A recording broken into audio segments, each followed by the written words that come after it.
ऑफ्लोमैक M suspension को उन बच्चों के लिए रिकमेंड किया जाता है जिनको कि लूज मोशन होते हैं। इस ऑफ्लोमैक एम सस्पेंशन को जनरली बैक्टीरियल और पैरासिटिक इंफेक्शन के अगेंस्ट जो है प्रिस्क्राइब किया जाता है। जहां फिर बच्चों में डायरिया हो चुका है, जो फिर डायसेंट्री हो चुकी है, तो उन कंडीशन के बीच में इस मेडिसिन को यूज किया जाता है।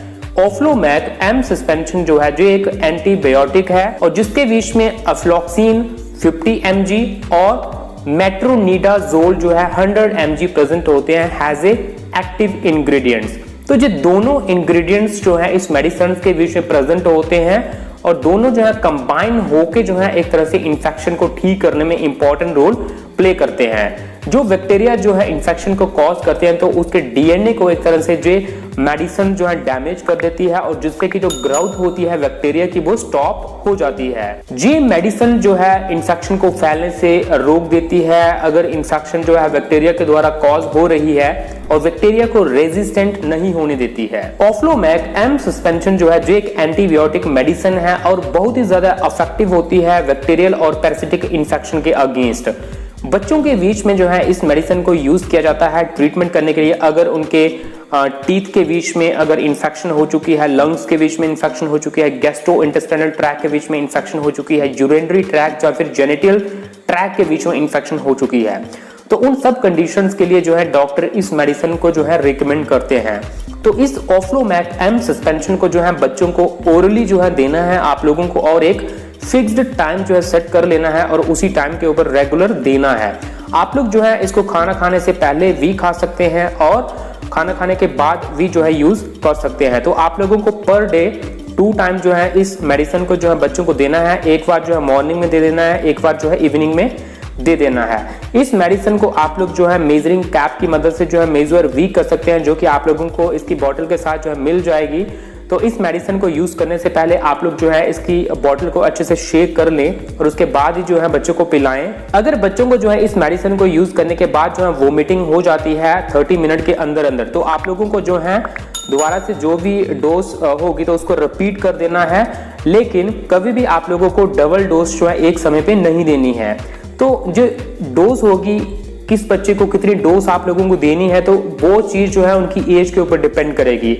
तो आप लोगों को इसके रिलेटेड जो है डॉक्टर को पूछ लेना है कि कितने साल के बच्चे को जो है कितनी डोज जो है वो देनी है। वो उसके इन्फेक्शन के ऊपर भी डिपेंड करेगा कि इन्फेक्शन जो है किस तरह की है उस बच्चे को और उसकी एज के ऊपर डिपेंड करेगा और साथ में ही उसके बॉडी वेट के ऊपर भी जो है डिपेंड करता है और उसके अकॉर्डिंग ही जो है डॉक्टर जो है रिकमेंड करते हैं कि उनको जो है कितनी डोज और कितने ड्यूरेशन के लिए जो है इस मेडिसिन को यूज करना है।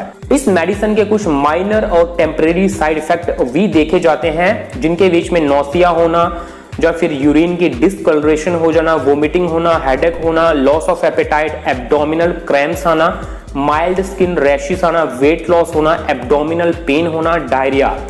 तो जो कुछ माइनर साइड इफेक्ट्स हैं जो कि खुद ब खुद कुछ समय के बाद जो डिसअपियर्ड हो जाते हैं। अगर किसी को जो सिम्टम जो है लंबे समय तक रहते हैं तो उसको जो है डॉक्टर को कंसल्ट करना है।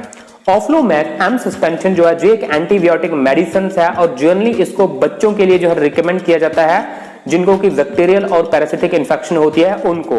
तो ये मेडिसिन जो है इंफेक्शन को एक तरह से सही कर देती है। अगर टूथ एब्सिस है, गम इंफेक्शन है, निमोनिया है या फिर डायरिया, डायसेंट्री, बर्निंग सेंसेशन होती है जब वो यूरिन को पास डाउन करते हैं अपनी बॉडी से, या फिर जेनिटल ट्रैक इंफेक्शन है तो उस दौरान जो है डॉक्टर इस मेडिसिन को रिकमेंड करते हैं। ऑफ्लोमैक एम सस्पेंशन जो है एक तरह से इनहैबिट कर देता है जो भी ग्रोथ कॉजिंग ऑर्गेनिजम्स होते हैं और जो कि इंफेक्शन को कॉज करते हैं।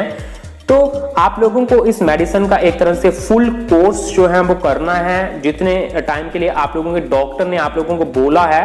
तो जो डायरिया होता है वो एक तरह से इंक्रीज कर देता है बाउल मूवमेंट को, लूज वाटरी मूवमेंट होती है उन कंडीशंस के बीच में। अगर किसी को डायरिया है तो उन कंडीशंस के बीच में क्या होता है कि डाइजेस्टिव ट्रैक के बीच में भी इंफेक्शन हो जाती है। तो ऑफ्लोमैक एम सस्पेंशन जो है बहुत ही ज्यादा हेल्पफुल होता है उन कंडीशंस के बीच में डायरिया को ट्रीट करने के लिए।